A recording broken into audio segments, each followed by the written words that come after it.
آپ ایک کام کیجیے، نماز آپ پڑھائیے، نماز آپ پڑھائیے۔ صدیق اکبر نے کہا ٹھیک ہے انشاءاللہ نماز پڑھاتا ہوں۔ نماز شروع ہو گئی، شروع ہونے کے بعد غالباً 2 رکعتیں ہو گئی تھی۔ کتنے؟ 2 رکعتیں ہو گئی تھی، سرکار تشریف لائے۔ اب آپ امیجن کرو کہ امام الانبیاء تشریف لا چکے ہیں، یہاں پہ جماعت کھڑی ہے، امام کوئی اور ہے۔ اب یہاں پتہ چلتا ہے کہ نبی کی تعظیم کیسی ہے۔ سمجھ آئی میری بات؟ یہ حدیث قرآن کی آیت ہے، واقعی یہ میرے سنی بننے کا سبب ہے۔ میں تھوڑا سنجیدگی سے بات کر رہا ہوں، لیکن یقین جانیے اگر آپ کو یہ بات یاد رہے گی نا انشاءاللہ قیامت آپ گمراہ نہیں ہوں گے انشاءاللہ۔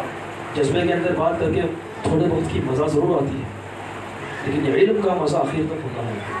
حضور فرماتے ہیں، ذمہ داری سے بولو، مشکوٰۃ شریف کے غالباً حدیث پاک ہے کہ علم حاصل کرو، کیونکہ علم عالم کو تم میں عالم کو یہ فضیلت ہے جس طرح مجھے تم میں فضیلت ہے۔ تو علم کا درجہ بہت بڑا، عشق ہونا چاہیے، عشق تو ضروری ہے، دیٹ از فاؤنڈیشن، لیکن بلڈنگ میں تو ہونا گھر ہو گیا۔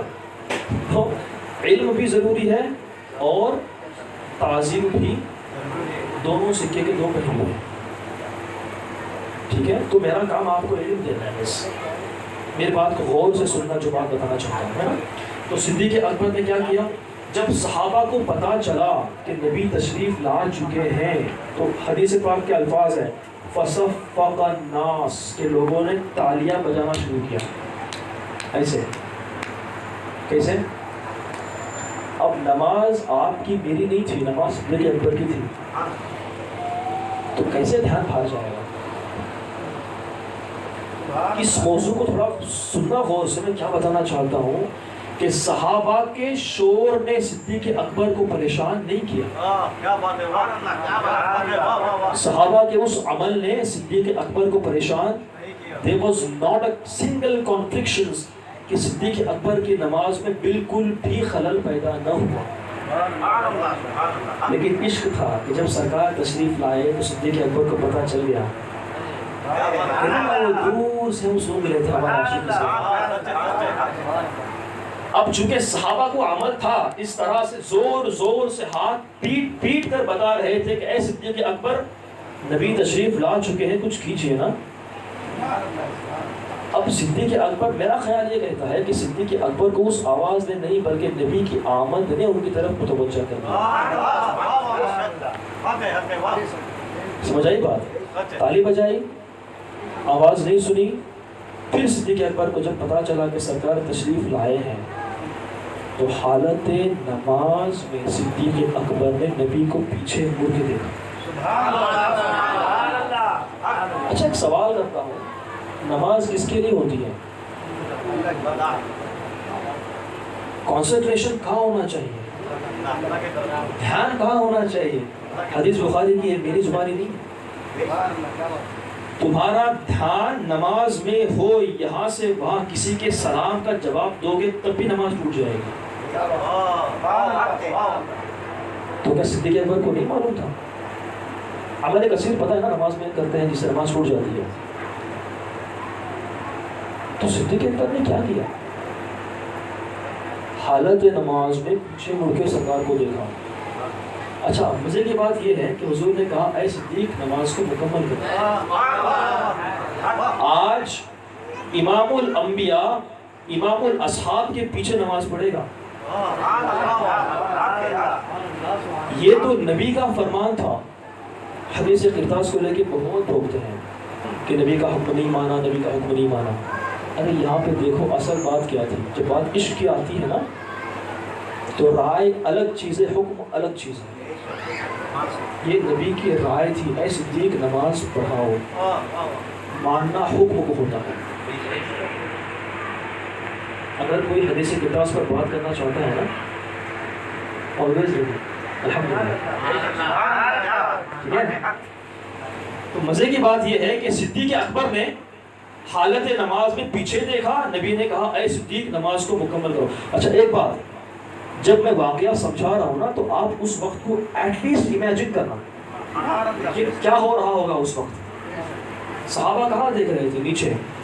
نبی کہاں تھے؟ پیچھے. صدیق اکبر نے نبی کو پیچھے مڑ کے دیکھا. نبی نے کہا صدیق نماز کو مکمل کرو. صدیق نے کہا یا رسول اللہ. کچھ کہا نہیں، بتاتا ہوں کیا کہا بعد میں.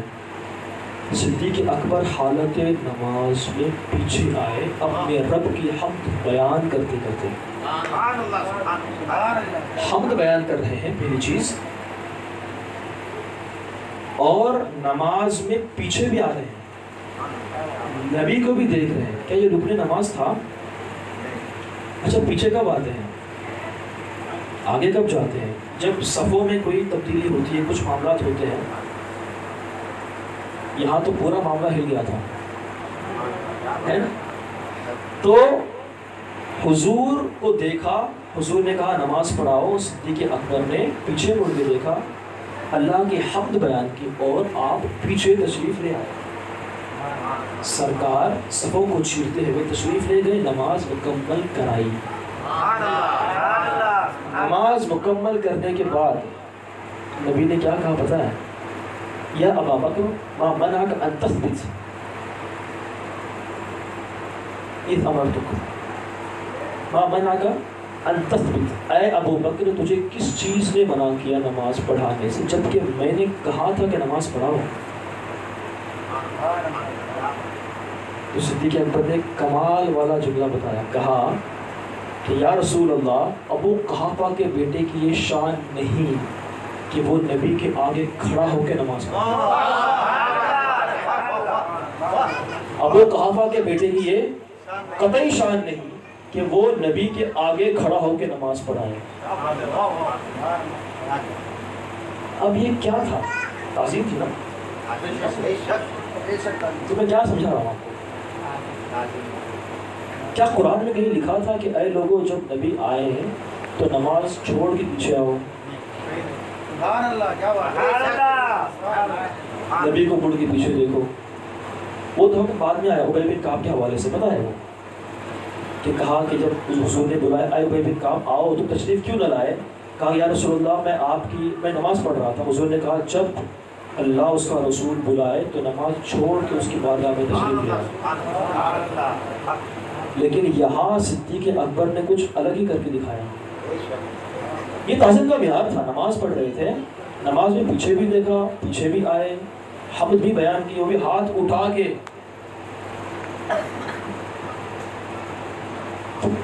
نبی نے کہا تھا کہ اے صدیق جب میں آؤں تو تم ایسے کرنا. کہا تھا؟ نہیں کہا تھا. پھر کیوں کیا؟ وَتُعَزِّرُهُ وَتُوَقِّرُهُ. اے لوگوں نبی کی تعظیم کھل کھل کے کرو، انریسٹرکٹڈ، بالکل کمپلیکیشنز نہیں ہے، بالکل لیمیٹیشنز نہیں ہے. نبی کی تعظیم کھل کے کرو. بات پتہ چلی کہ جب بات نبی کی تعظیم کی ہوتی ہے تو دلیل کی ضرورت نہیں پڑتی. یہ میں نے ایک حدیث پڑھی ہے. اس کے بعد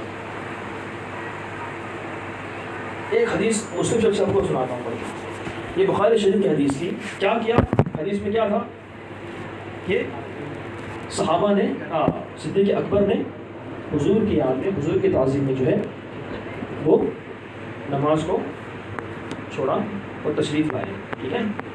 اب آتے ہیں مسلم شریف کی حدیث میں. اور میں نے کہا تھا، کیا کہا تھا میں نے پہلے؟ دھجیا ہوا میرا. کس کی معلوم ہے؟ بتا رہا ہوں. کس کی؟ مرض الموت مسلم شریف ہے، کتاب الصلاۃ، حدیث کا نمبر 943. واقعہ یہ ہے کہ مرض الموت کا وقت نزدیک ہے. سرکار حجرہ عائشہ میں تشریف فرما ہے. صحابہ کرام نماز پڑھتے ہیں. اس طرف قبلہ ہے اور غالباً بائیں جانب سیدہ عائشہ کا حجرہ ہے. تھوڑا امیجن کرنا کہ صحابہ کرام نماز پڑھ رہے ہیں، سامنے سرکار قبلہ ہے اور غالباً بائیں جانب جو ہے وہ سیدہ عائشہ کا حجرہ ہے. سرکار وہاں پر تشریف فرما ہے، آرام فرما ہے. اب ہوا اسے کہ نبی نے تھوڑا سا جو کرٹن تھا ہٹا کے صحابہ کرام کو دیکھا. کہتے ہیں نا کہ نبی فرماتے ہیں کہ نماز میری آنکھوں کی ٹھنڈک ہے. تو سوچا ٹھنڈک حاصل کریں، کیونکہ نماز صحابہ اکرام کی تھی، نماز صدیق اکبر کی تھی، فاروق اعظم کی تھی، عثمان غنی کی تھی، مولا علی کی تھی. آپ نے تھوڑا سا کرٹن کو ہٹا کے صحابہ اکرام کو دیکھا. الفاظ کیا ہے؟ فنظر الینا وهو قائم كان وجهه ورقه مصحف، کہ جب نبی نے پردے کو ہٹایا تو صحابہ نے حالت نماز میں اس طرح نبی کو دیکھا. پھر سوال پیدا ہوتا ہے، چلو نبی نے بلایا تو آنے کا حکم ہے، لیکن نماز میں نبی کو دیکھنے کا حکم کہاں سے آیا؟ اچھا نبی کو دیکھا اور کیا کہتے ہیں پتہ ہے؟ مصحف کا لفظ استعمال ہے کہ نبی کا چہرہ انور قرآن کی طرح چمک رہا تھا. دیکھو دیکھنا الگ چیز ہے، آبزرو کرنا الگ چیز ہے. میں نے ہمارے بھائی کو دیکھا، میں نے مڑ گیا، مجھے چہرہ یاد نہیں تھا کیفیت کیا تھی، لیکن جب میں دیکھتا رہا پتہ چلا وہ ہنس رہے ہیں. تو observation is a different thing. دیکھنا الگ ہے، مشاہدہ کرنا الگ ہے. صحابہ کا یہ فرمانا کہ نبی علیہ الصلوۃ والسلام کا چہرہ پاک قرآن کی طرح چمک رہا تھا، تو حالت نماز میں صحابہ کا نبی کو دیکھنا اور دیکھتے رہنا.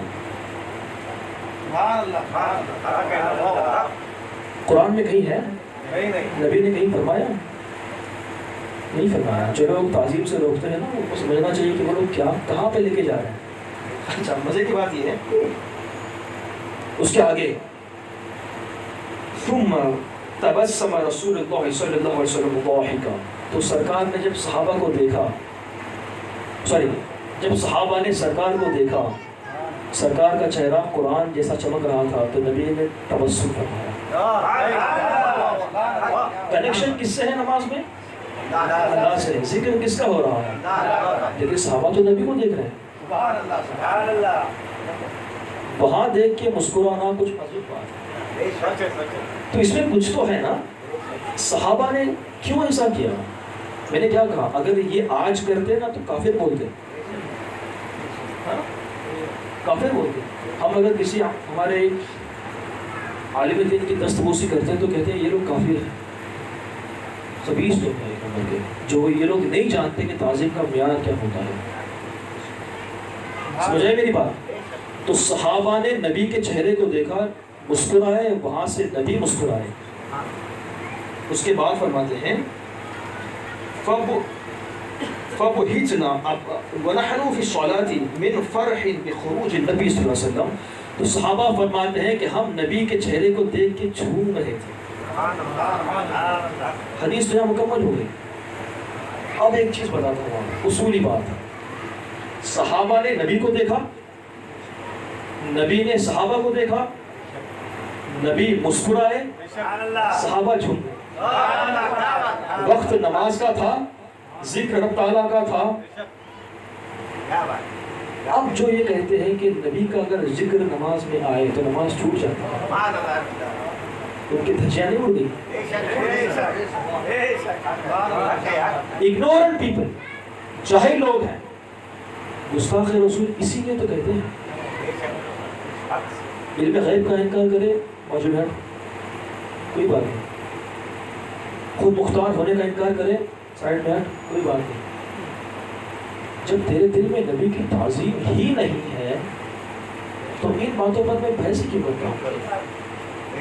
تو جس خبیث نے، مجھے نام بھی نہیں پتا اس وقت کس نے کہا تھا، لیکن کہا ضرور ہے. کیا کہا کہ اگر نبی کا ذکر نماز میں آئے تو نماز ٹوٹ جائے گی. یہاں تو صحابہ نے نبی کو نماز میں شامل کیا. پتہ یہ چلا کہ اگر ذکر نبی نماز میں نہ ہو تو نماز ہی قبول نہیں. معلوم چلا نا صحابہ کرام تعظیم کیسے کرتے تھے. اور وہ شاید وقت بہت زیادہ ہو گیا ہے، 11:30 بج گیا. میں یہ حدیثیں لے کر آیا تھا آپ کی خدمت میں کہ آپ کو چند حدیثیں بتاؤں گا، لیکن ابھی 2 حدیثیں ہوئی پوری بس. Still I have to speak to you, but وقت کا تقاضا ہے. لیکن یقین رکھیں اس چیز کو، جانیں، میری بات کو یاد رکھیں کہ جس کے دل میں نبی کی، دیکھو نبی کی بات جب آتی ہے نا تو ہر وہابی کا چہرہ سکڑ جاتا ہے. برابر. لیکن عاشق رسول ہی وہ ہے جب نبی کا ذکر آتا ہے نا تو خوشی سے جھوم جاتا ہے. دیکھیں جذبات گفتگو نہیں کر رہا ہوں لیکن I am taking to you towards Jinnah. یقین کیجئے نبی کی محبت اگر دل میں نہیں ہے نا تو کچھ بھی نہیں ہے. یہ محفل سیدنا غوث پاک کے حوالے سے تھی ضرور لیکن میں نے یہ موضوع اس لیے چنا کیونکہ آج کئی لوگ ایسے ہیں جو غوث پاک کے نام کی پیروی کرتے ہیں, میلاد مناتے ہیں, نیاز و فاتحہ کرتے ہیں, پر جب بات نبی کی آتی ہے تو انہیں کچھ نہیں معلوم ہوتا. ہمارے اخلاق بھائی نے کہا کہ ان کے کچھ کولیگز ہیں جن کو معاذ اللہ صبح معاذ اللہ نبی کا نام تک نہیں معلوم. کیا فائدہ ایسے ایمان کا؟ دیکھو جب بعثت نہیں ہوئی تھی تو لا الہ الا اللہ کافی تھا. یہ اصولی بات ہے.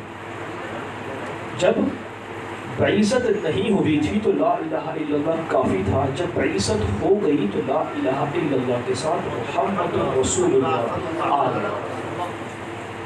یعنی کہ ایمان کی کیفیت بدل گئی. اب اللہ پر ایمان کافی نہیں, اللہ کے نبی پر بھی ایمان ضروری ہے. اور جب صدیق اکبر آئے تو خیر البشر بعد الانبیاء بھی اس میں آ گئے. سمجھ آئی میری بات؟ لوگ کہتے ہیں نا کہ اللہ رسول پہ ایمان کافی ہے. نہیں, کما حق وہ حق ہی نہیں ہے.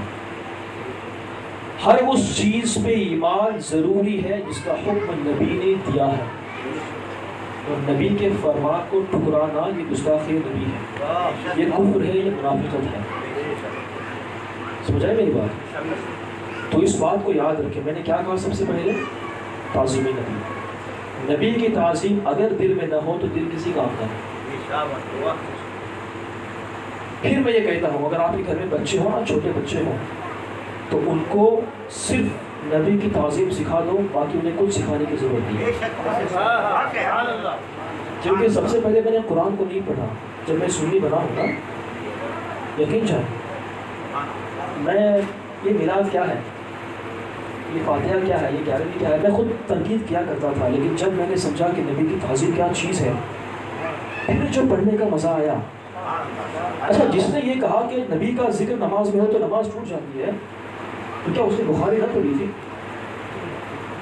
ارے بھائی وہ تو عالم ہے ان کے زمانے کا,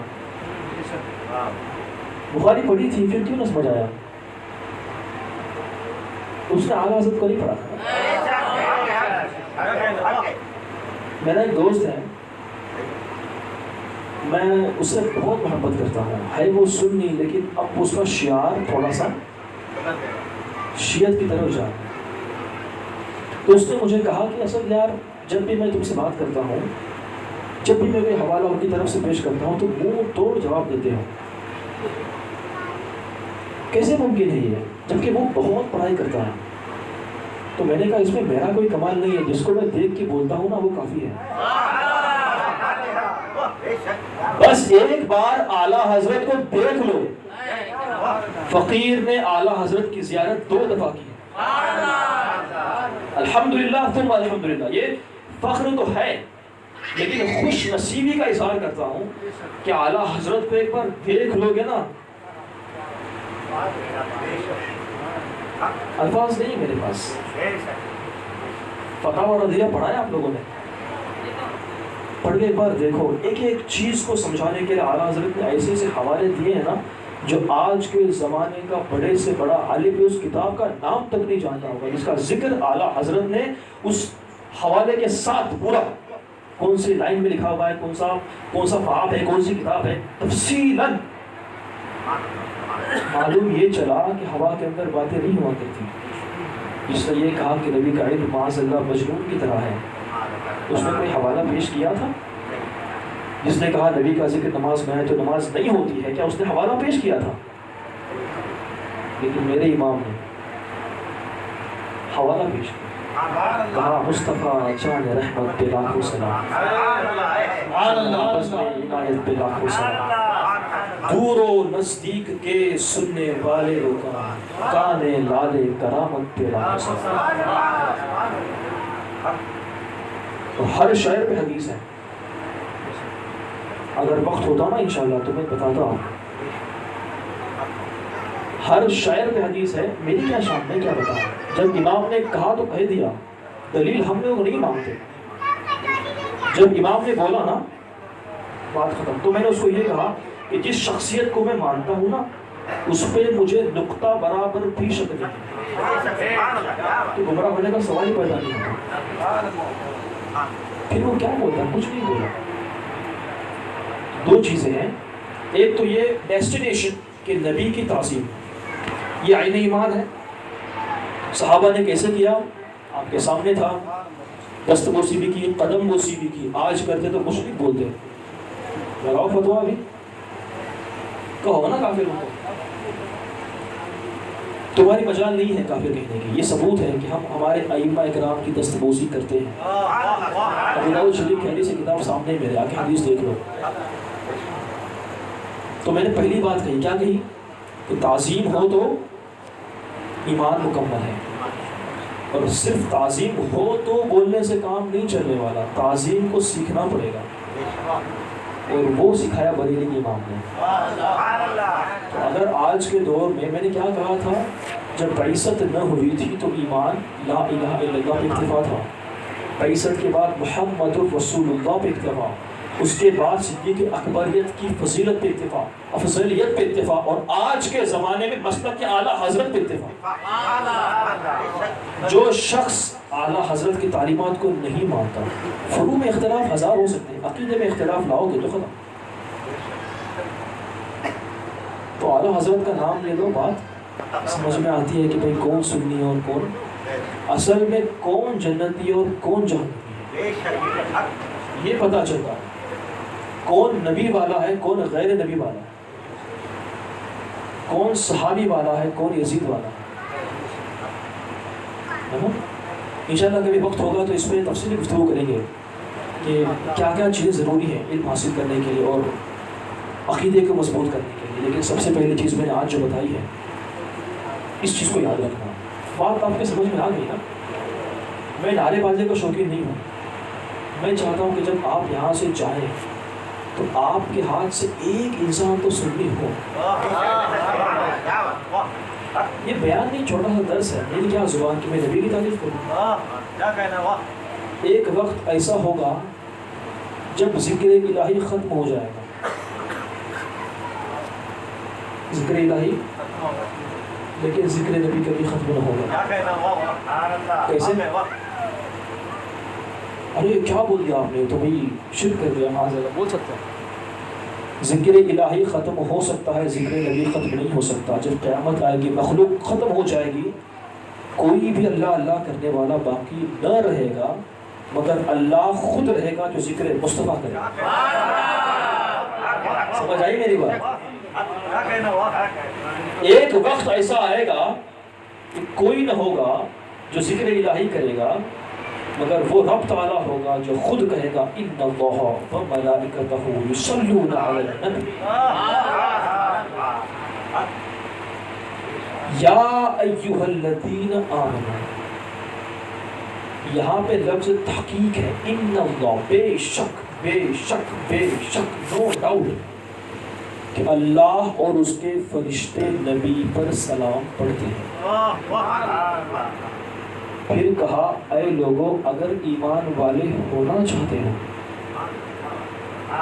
یا ایھا الذین آمنوا، اے ایمان والو. لیکن میں نے تھوڑا تبدیلی کر دی، کہا اے لوگوں اگر ایمان والے ہونا چاہتے ہو، یصلیوا تسلیما، تو تم بھی نبی کی تعظیم میں سلام کو پڑھو. پھر یاد آیا وتعزروہ وتوقروہ وتسبحوہ بکرۃ وأصیلا. اس کے بعد ذکر ہے، اس کے بعد نمازیں ہیں، روزے ہیں، زکوٰۃ ہے. 100 لوگوں کا قاتل تھا، جنت میں گیا، نماز تھی اس کے پاس، زکوٰۃ تھے، روزے تھے نہیں تھے، لیکن ہزاروں سال کے سجدے تھے. 100 کا قاتل تھا، نہ نماز تھی، نہ روزہ تھا، نہ زکوٰۃ تھی، پھر بھی جنت میں گیا. ہزاروں سال کی عبادتیں رہ کر بھی جہنم میں گیا. اصول سمجھ میں آ رہا ہے کہ کیا بتانا چاہتا ہوں؟ کہ یہاں پہ تعظیم نبی تھی تو جنت مل گئی، کیا کہنا ہوا؟ اور یہاں پہ تعظیم نبی نہ تھی تو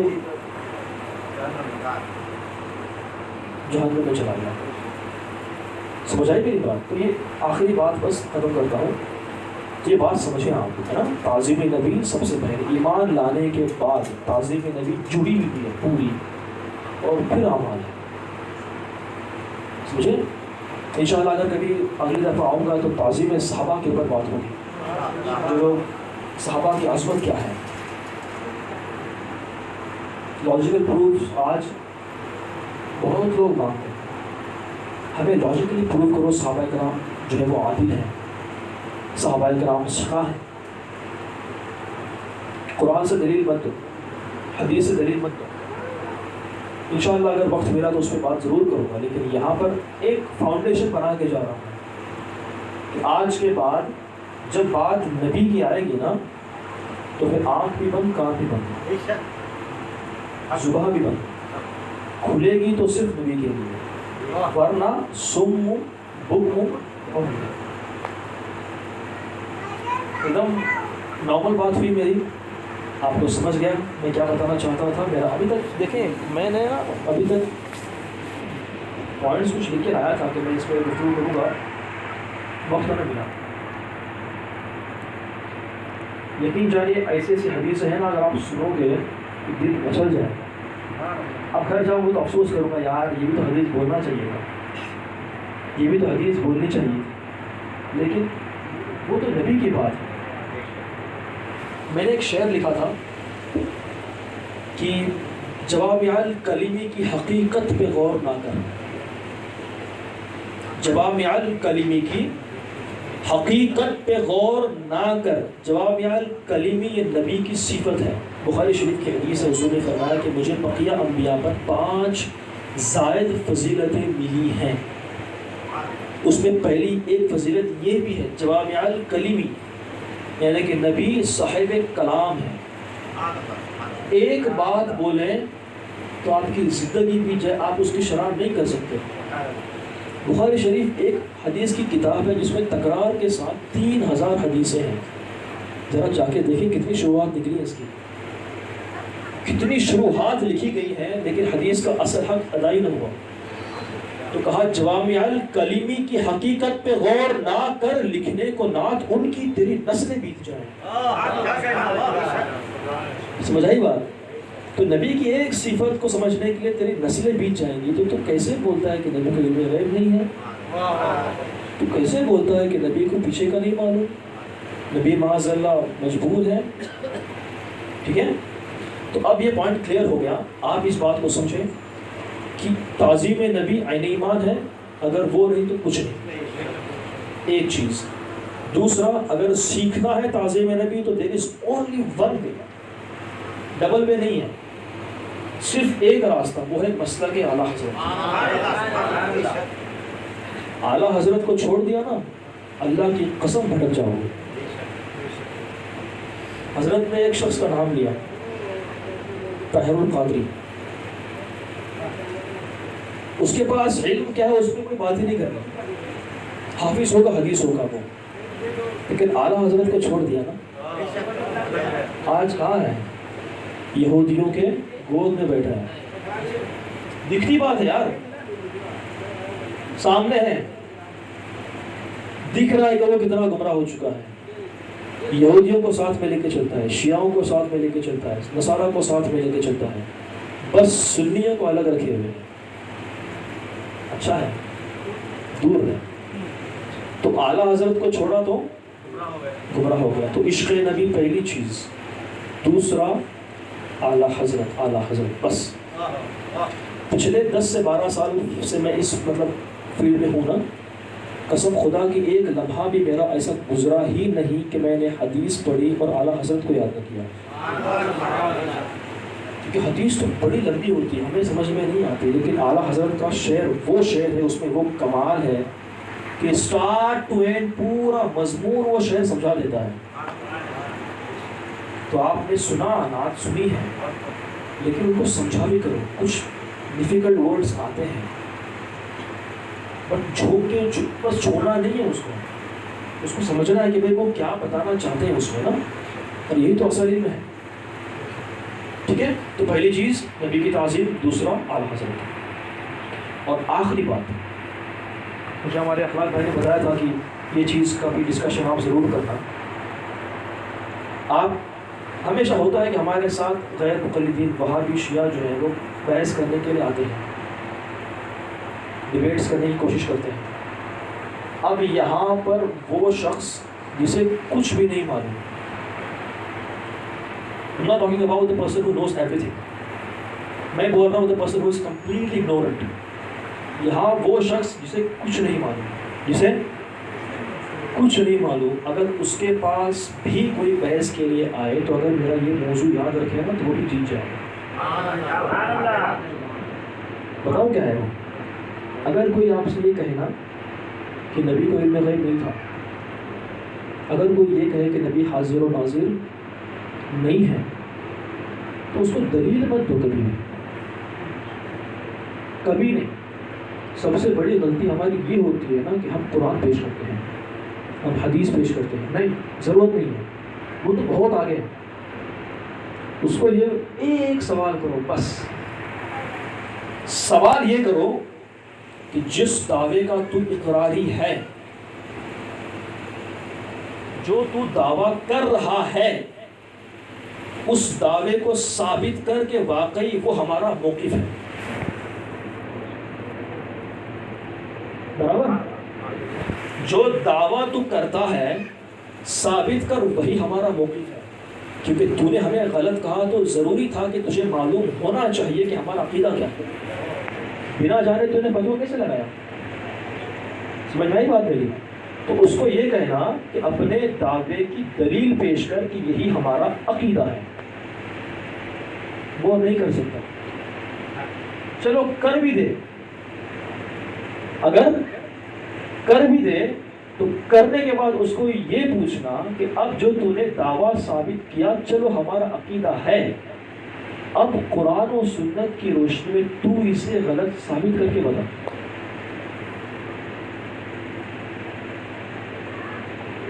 وہ نہیں بات کر سکتا.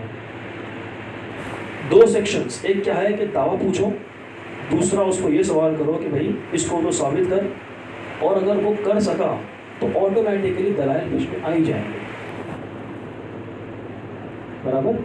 نبی کی میراث کی بات آتی ہے تو کہتے ہیں یہ تو شریعت میں نہیں ہے، تو کہا غیر شرعی ثابت تو کرنا اس کو. پھر یاد آیا وہ تو عزیز ہو، وہ تو پھر یاد آیا صحابہ کرام کو کا نماز میں حضور کو دیکھنا، پھر یاد آیا صحابہ کرام کا حضور کے تھوکے مبارک کو چومنا، صحابہ کرام کا حضور کے حلقوں میں بیٹھ کے نبی کی تعظیم کرنا. ارے کئی حدیثیں ہیں، ایک نہیں کئی حدیثیں ہیں جس سے صحابہ کا نبی کی تعظیم کرنا ثابت ہوتا ہے. بتانا بھائی غیر شرعی ہے تو ہے کیسے؟ میں نے کیا کیا تھا جو اس میں غلط تھا؟ وہ کیا کرے گا معلوم ہے؟ ڈی جے لائے گا بیچ میں، باجے لائے گا بیچ میں. میں نے کیا کہا تھا تجھے؟ اس اگر یہ بات کرے تو کہنا کہ ہمارا موقف تھا. میں نے پہلا سوال کیا کیا تھا کہ تو یہ کہتا ہے کہ ہم میلاد نبی کو مناتے ہیں، غلط کرتے ہیں، تو بتا ہمارا موقف کیا ہے. ڈی جے بجانا ہمارا موقف کہاں سے ثابت کر. میں جب تو ثابت نہیں کر سکتا تو تو نے فتویٰ لگایا کیسے؟ سمجھ آئی بات میری؟ آج کے زمانے میں اب سمپل ایگزامپل ایک اور دیتا ہوں. لوگ حضور کے حاضر و ناظر ہونے پر فتویٰ لگاتے ہیں کہ نبی علیہ السلام حاضر و ناظر نہیں ہیں. اب ان سے موقف پوچھو تو کیا بتاتے ہیں معلوم؟ تم لوگ نبی کو ہر جگہ مانتے ہو. آپ نے کہیں پڑھا ہے؟ کہیں آپ نے پڑھا؟ ہم نے نبی کو ہر جگہ کب مانا؟ تو پہلی بات میں اسی لیے پوائنٹ میرے دماغ میں آتا ہے کہ پہلے ان سے ان کا موقف جان لو کہ وہ کیا جانتے ہیں کہ ہمارا عقیدہ کیا ہے. جب وہ یہ کہے کہ تم نبی کو ہر جگہ مانتے ہو، اب اس سے اس دعوے کی دلیل کو پوچھنا کہاں لکھا ہے. جب تک وہ نہ دے تب تک آگے ہی نہیں بڑھنا، آگے ہی نہیں بڑھنا. ڈھونڈتے بیٹھے گا مجھے کہاں لکھا ہے، کہاں لکھا ہے، کہاں لکھا ہے. نبی علیہ الصلوۃ والسلام حاضر و ناظر ہیں، اس کا مطلب یہ ہے کہ آپ ایک جگہ موجود ہیں، اگر چاہیں تو پوری کائنات میں تصرف کر سکتے ہیں۔ یہ عقیدہ ہے اور اس کا ثبوت ہمارے پاس موجود ہے۔ الحمدللہ میں نے ایک رسالہ لکھا ہوا ہے جس میں صرف حدیثوں کے حوالے سے اور قرآن کی کچھ آیتوں کے حوالے سے 34 حوالے دیے۔ کتنے؟ 34۔ کم و بیش بہت کم ہے، کچھ نہیں ہے، لیکن ان کی منڈی توڑنے کے لیے ایک بھی کم نہیں۔ صحیح بات ہے نا؟ تو اگر یہ بولے کہ تم نبی کو ہر جگہ مانتے، ان کے بڑے بڑے مفتی بولتے ہیں ایسا، ان کے بڑے بڑے مفتی بولتے ہیں کہ یہ لوگ نبی کو ہر جگہ مانتے ہیں، تو میں سمجھتا ہوں یہ مفتی نے پڑھا کیا تھا؟ جب میرا امام کچھ کہے تو بول دیا پتھر کی لکیر، جب تاج الشریعہ نے کوئی فتویٰ دے دیا جان جائے پر فتویٰ پیچھے نہ آئے۔ یہ تو ان کی دوگلی بات ہے کہ جب بات نبی کی ہوتی تب بھی اپنے زبانوں کو پھیر دیتے ہیں، فتوی کی بات تو بہت دور کی ہے۔ سمجھ آئی بات میری؟ تو اگر وہ بولے گا نا کہ نہیں حاضر و ناظر نبی صلی اللہ علیہ وسلم ہیں، تم لوگ یہ کہتے ہو مطلب نبی کو ہر جگہ مانتے ہو، بتا کہاں لکھا ہے؟ تو وہ موقف ثابت کرنے کے پیچھے ہی پھنس جائے گا۔ اور اگر اس کو ہمارا حقیقی موقف پتہ چل گیا کہ ہمارا حقیقی عقیدہ کیا ہے، تو وہ خود بولے گا ارے واقعی تمہارا عقیدہ سچا ہے۔ ان کا فضول کیا ہے معلوم ہے، ان کو عقیدے کی معلومات نہیں ہے، ان کو معلوم ہے کہ اکثر عقیدہ کیا ہے۔ They do not know the exact عقیدہ of اہل سنت۔ تو دو چیزیں ہیں، آپ کو پھر بتاتا ہوں۔ پہلا، عقیدہ اہل سنت کو جانو اچھے سے۔ دوسرا، اس پہ اچھا علم حاصل کرو۔ حاضر و ناظر کی بات آئی تو دلائل ہونی چاہیے، اس سے پہلے قرآن کو پڑھنے بھی آنا چاہیے۔ آج دیکھا تو الحمد کو الحمد پڑھتے ہیں، پتہ ہے کتنا مطلب بدل جاتا ہے۔ الحمد مطلب اللہ کی تعریف، اور الحمد کا مطلب معاذ اللہ اللہ پہ لعنت۔ کتنا کتنا مطلب بدل گیا نا؟ تو اس بات کو یاد رکھو، ٹھیک ہے؟ تو جو باتیں میں نے آپ کے سامنے پوری بہت باتیں تھیں، time is over right now, but I'll inshallah try to explain each and everything once I come again. تو انشاءاللہ تعالیٰ اگر میں آؤں تو آپ کو ضرور ہر موضوع پہ خلاصے وار گفتگو کروں گا، ٹھیک ہے؟ تو اللہ تعالیٰ خیر فرمائے، جو میں نے کہا اللہ تعالیٰ اس کے بارگاہ میں قبول فرمائے، اور ہمیں اہل سنت مسلک اعلیٰ حضرت پہ قائم رکھیں۔ السلام علیکم ورحمۃ اللہ وبرکاتہ۔ کھانا کھا کے جائیے سب لوگ، نیاز گیارہویں شریف کی بول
جانشین رضا شاہ اختر رضا فخر اہل سنت شاہ اختر رضا ہے میری زندگی شاہ اختر رضا ان کا سایہ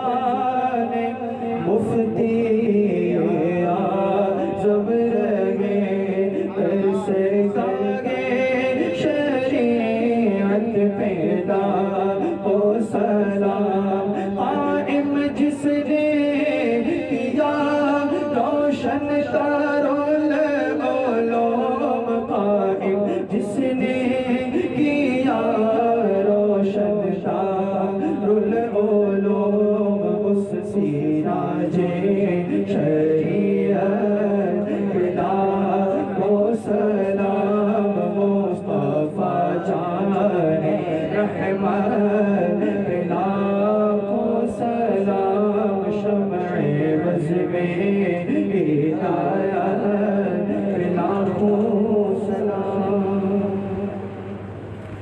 سارے حضرات تشریف رکھیں انشاءاللہ.